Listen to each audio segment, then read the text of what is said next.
I've been hiking and backpacking for about 10 years now. I've seen some weird stuff, weird tracks, abandoned campsites that looked like they were left in a hurry. But nothing ever made me want to quit the hobby entirely.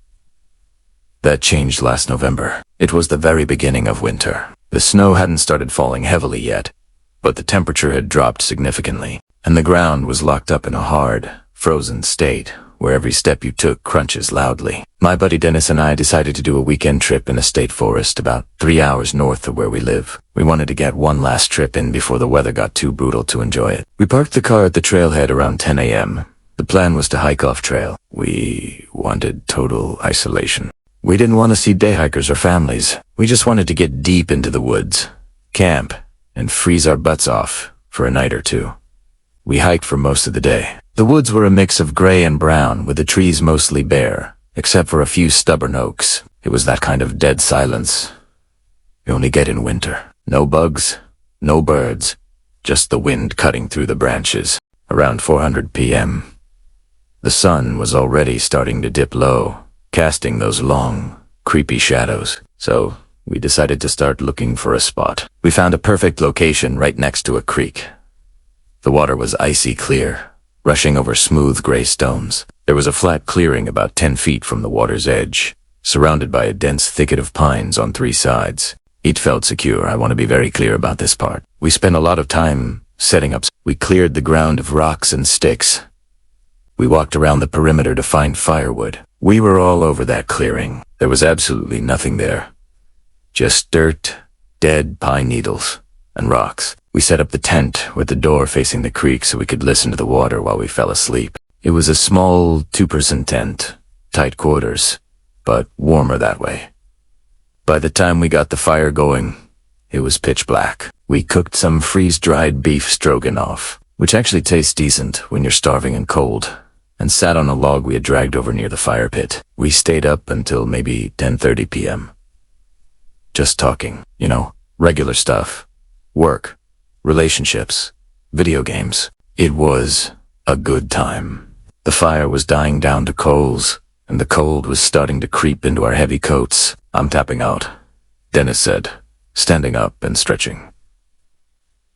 "It's freezing." "Yeah, I'll be in a second," I said, going to make sure this fire is totally out.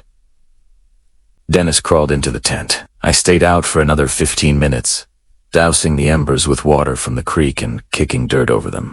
I scanned the area with my headlamp one last time before going in. The beam cut through the darkness, hitting the trees and the creek.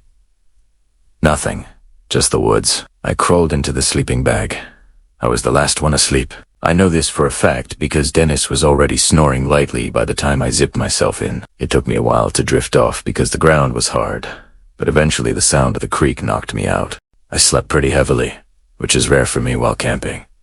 Usually, twig snap wakes me up. But that night, I didn't hear a thing.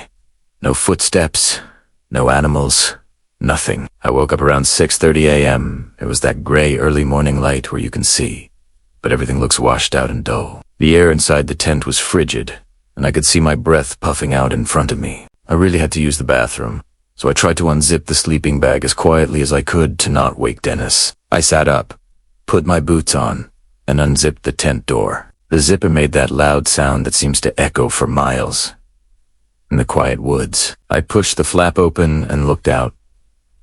My heart didn't just drop, it completely stopped. Sitting on a large flat rock directly in front of our tent, maybe 4 feet away from the door, was a teddy bear. It wasn't a new toy.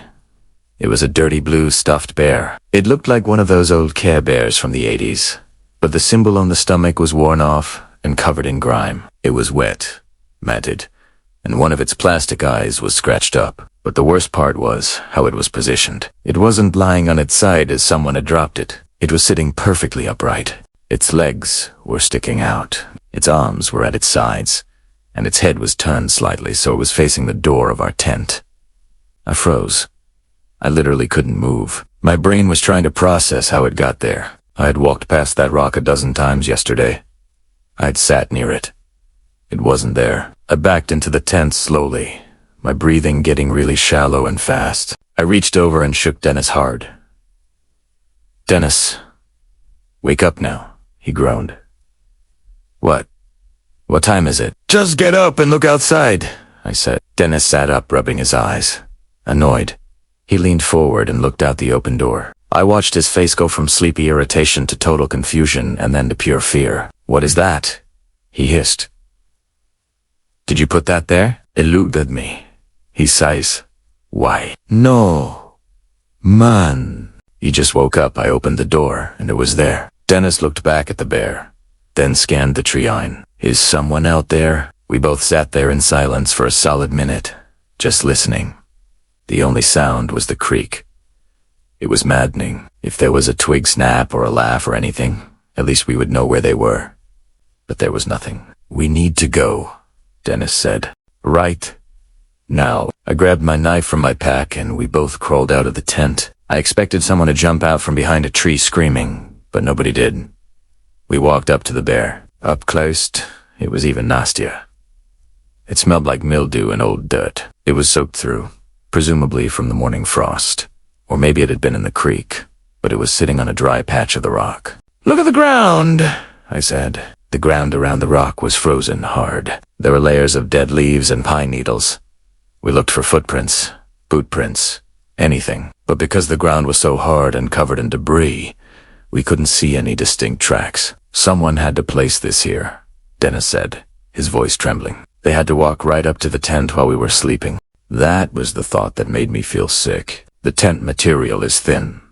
Someone had been standing inches away from our heads while we slept. And they stood there in the dark and set this toy up to watch us. They didn't steal our gear. They didn't attack us. They just left a message. Forget breakfast, I said. Pack it up. We tore that camp down in record time. Usually it takes us 20 minutes to pack up properly. We shoved everything into our bags in 5. We didn't even bother rolling the tent neatly. We just stuffed it in. The whole time we were packing, I kept looking at the tree line. The woods felt different now. Yesterday, they felt empty. Now, they felt crowded. I kept feeling like I could see movement in my peripheral vision. But every time I turned, it was just a swaying branch. We left the blue bear on the rock. Neither of us wanted to touch it. The hike back to the car was a nightmare. We practically ran. We kept looking over our shoulders every 50 yards. Every time the wind blew some dry leaves across the ground, we butt-humped. We didn't talk. We hoosed to Mobed. We cut the trip 2 days short. We were supposed to stay until Sunday, but we were back at the car by noon on Friday. When we finally got in the car and locked the doors, the relief was overwhelming. But then the question started. I know Dennis didn't do it. He was asleep before me and I was up before him. Plus, I've known the guy for years. He's not an actor. He was genuinely terrified. And I know I didn't do it. That leaves the only other option. Someone was watching us. They probably watched us hike in, and then at some point in the middle of the night in the freezing cold, they walked into our campsite. They stood over us while we were unconscious. They placed that dirty little bear on the rock, specifically positioning it to face the door so it would be the first thing we saw. And then they backed away and probably watched us wake up from the tree line. We never heard anything weird that night. No footsteps. No heavy breathing. Just silence. I haven't gone backpacking since. I still go for day hikes on popular trails where there are lots of people. But I don't think I can ever sleep in a tent in the deep woods again. Before we dive into the next story, if you're visiting our channel for the first time, do you forget to hit the subscribe button and turn on the bell icon to stay updated with our upcoming scary stories. I work at a distribution center about 40 minutes from my house. It's grueling work, mostly lifting heavy boxers and driving forklifts, and my shift ends at 2:00 a.m. If you've ever driven home at that hour in the middle of February, you know how lonely the roads get. It feels like you're the only person left on Earth. This happened 3 years ago during a particularly bad winter. The snow had been falling since noon, and by the time I clocked out, the roads were a mess. My car, a beat-up 2008 Honda Civic, wasn't exactly built for blizzard conditions, so I had to take it slow. Usually, I take the interstate, but the radio said there was a jackknife semi-blocking 2 lanes about 5 miles up. I was exhausted, my back ached, and I just wanted to get into my bed. So, I made the decision to take the back roads. It cut through miles of farmland and heavy woods. Into Sumer, it's a nice drive. Into winter at 2:30 a.m. It's a black void. I was maybe 20 minutes into the drive. The heater was blasting, but I was still shivering. The snow was blowing horizontally across the windshield, making it hard to see anything beyond the reach of my high beams. That's when I saw it. About 50 yards ahead on the right shoulder, there was a lump in the snowbank. As I got closer, the shape became clear. It was a person. He looked like a man wearing a dark flannel jacket, lying face down, half buried in the plow drift. My stomach dropped. My immediate thought was that someone had slid off the road, crashed their car into the ditch, and tried to walk for help before collapsing. Primera slowed down. I didn't see a wrecked car anywhere, but the ditch was deep, so it could have been hidden. I pulled my car over to the left side of the road, keeping a bit of distance, and rolled down my window. "Hey!" I yelled out.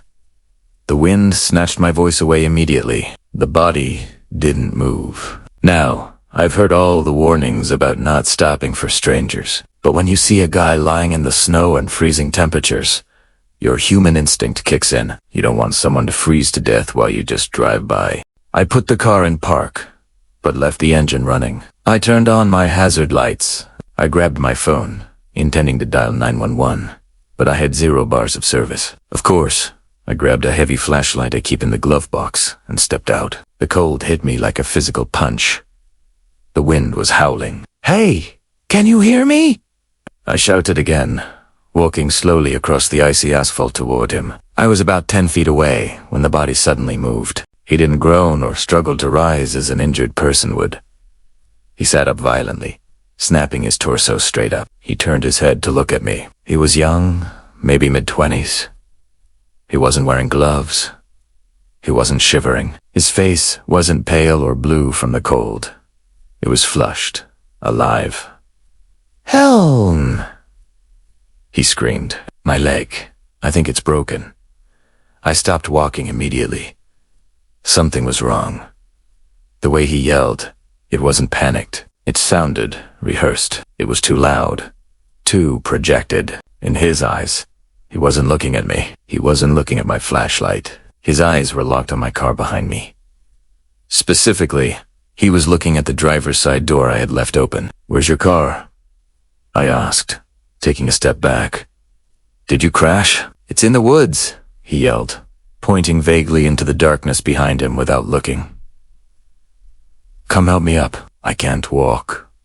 He started shifting his legs. He was moving them fine. He was digging his heels into the snow, tensing his muscles like a runner, getting ready to launch off the blocks. He wasn't injured.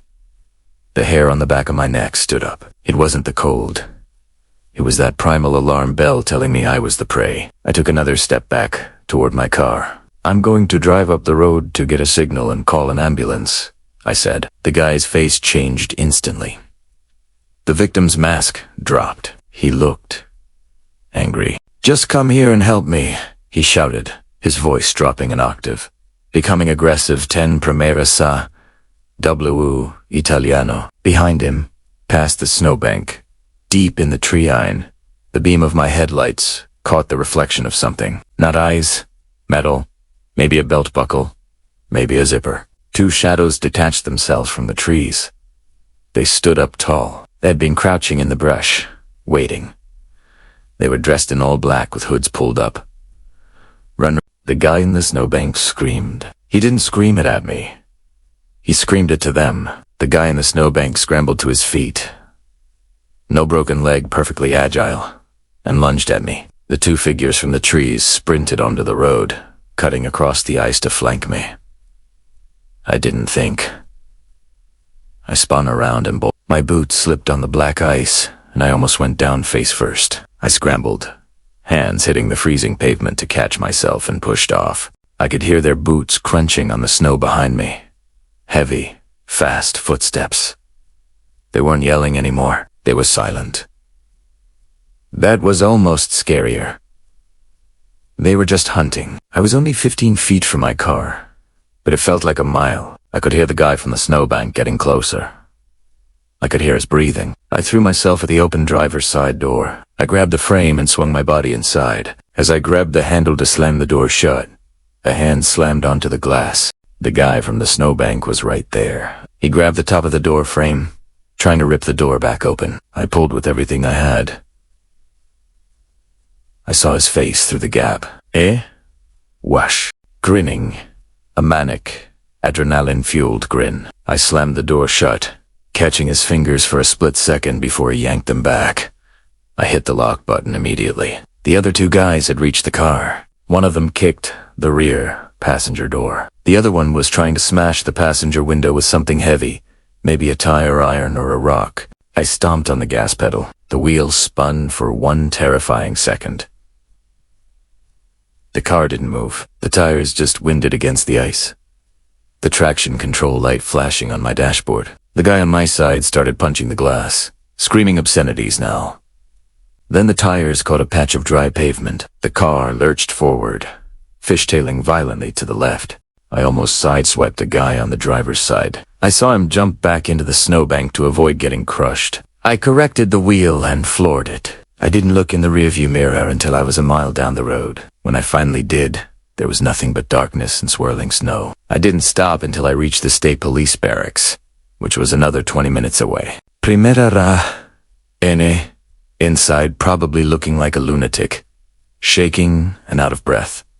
I told the officer everything. They sent a patrol car out to the spot immediately. They didn't catch them. By the time the cops got there, the guys were gone. But the officer told me later what they found. They found footprints in the snow. 3 distinct sets. And they found something else. Hidden behind the treine, right where the 2 other guys had been hiding, they found a pile of large rocks and a coil of heavy rope. The cop was blunt with me. He said they weren't just trying to carjack me. If they just wanted the car, they would have pulled me out and driven off. The rope implied they wanted to take me with them or tie me up and leave me in the woods to freeze while they used my car for whatever else they had planned. I don't take back roads anymore. I don't care if there's traffic. I don't care if the highway is closed. If I see someone lying in the snow, I call 911 and I keep driving. It sounds cold, I know, but I saw the look on that guy's face when I hesitated. He wasn't looking for help. He was looking for a victim. This story took place in late 2020, in the months of the CO-19 lockdown in the UK. It occurred in the town of Ayr, Scotland. On this cold, frosty evening, my friend Nam, who was 30, was getting ready to go to work at a hospital in the area for the evening shift. During this time, road closures meant the hospital could only be accessed from her house via a quieter back road. Her neighbor had begun renting the house next door to NM the year before.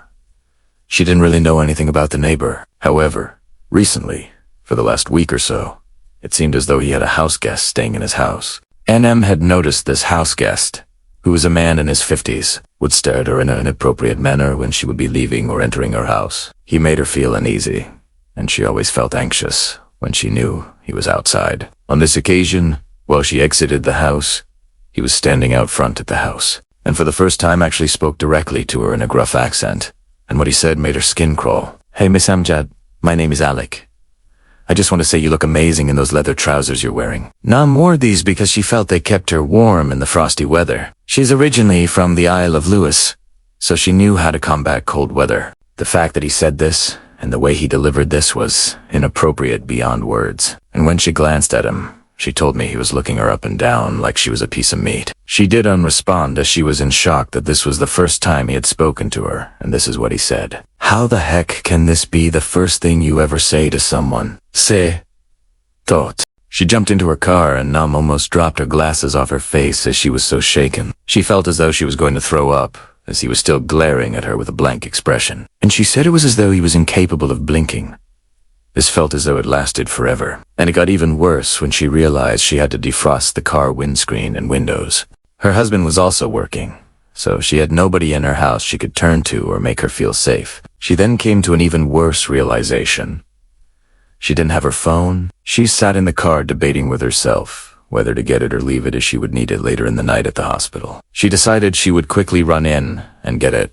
Nam jumped quickly out of the car and ran inside, and she realized Alec was not standing there anymore. This filled her with relief, as it meant she would have to hear another inappropriate comment or see another inappropriate look from him. She unlocked the house and went inside. She was in there for 30 seconds, picked up her keys, and went to leave again until she heard a noise near the front door. The house was fairly dark, so this filled her with dread. It didn't seem as though anything was there. so she put this down to nerves after her incident with Alec. Nam locked up the house and got back in her car. She then began her drive to the hospital. As mentioned, this was out in a quiet area due to road closures, so there were not many cars around and people weren't out as much due to the pandemic. After driving for about 2 minutes out of the residential area, she realized her car had started struggling. She stopped the car, got out, and realized her back left tire was flat. But to her horror, it wasn't just flat. It had been slashed. She had her mobile phone in her hand. A car then, seemingly from out of nowhere, then came up behind her with its lights on full beam. Nam was practically blinded by this, and Shia too, eyes behind her glasses.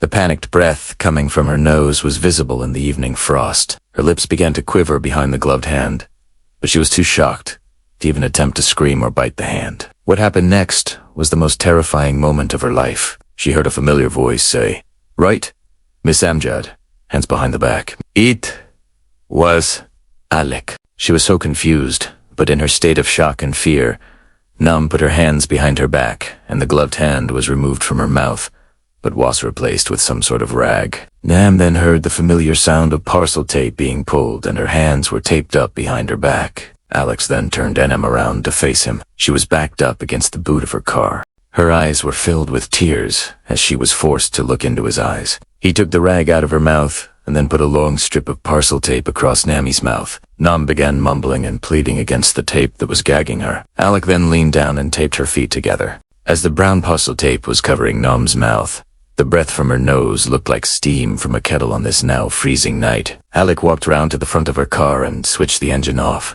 While he walked to the end of the car, Nam noticed he hadn't taped her feet together as securely as her hands and mouth were. So, she managed to kick her legs hard enough to break free. As Alec returned to the back of the car, not knowing Nam had freed her legs, he was stunned when a swift kick from Enna Maswell, as a loud mumbled grunt connected with his groin area. He screamed and bent over, and then NM kicked him as hard as she could in his face, knocking him completely to the ground. NM was in shock over what had occurred in the past few minutes. The night was now quiet and still. With her hands bound behind her back, Nam walked around from the back of the car to the front. Her leather trousers the creep made reference to were making a swooshing noise in the cool air. She caught a glimpse of herself in the side mirror, her long dark hair blowing in the air, her glasses beginning to steam, her sealed lips visible through the strip of brown shiny tape, and the steam of her breath coming from her nose as she loudly exhaled. She then went back to the rear of the car. Nam then rubbed the tape from her mouth against her shoulder until it peeled off. She then leaned against her car boot and managed to step backward so her taped hands were now in front of her, and she chewed at the parcel tape until they were free. Enim took a few seconds, now that her mouth was free from the tape, to catch her breath back properly. She then grabbed her phone, which had fallen to the ground when Alec had grabbed her. She phoned the police and then her colleague at the hospital. Alec was arrested and taken away. He was charged and found guilty of attempted kidnapping and physical assault. It also emerged that Alec was staying in the neighbor's house without his knowledge. Nam's neighbor had been staying with family because of the pandemic, so Alec should actually been illegally staying there. As you'd probably guess, Alec wasn't his real name. He knew Nam's name because he'd been looking at her deliveries while they were sitting outside. NM began taking kickboxing lessons a few months before this incident, and she believes this may be what saved her. She has moved on from this traumatic experience with a lot of counseling and therapy. Nam is very resilient, and she, along with her husband, has recovered from this ordeal. And they are grateful that Nam is safe and well.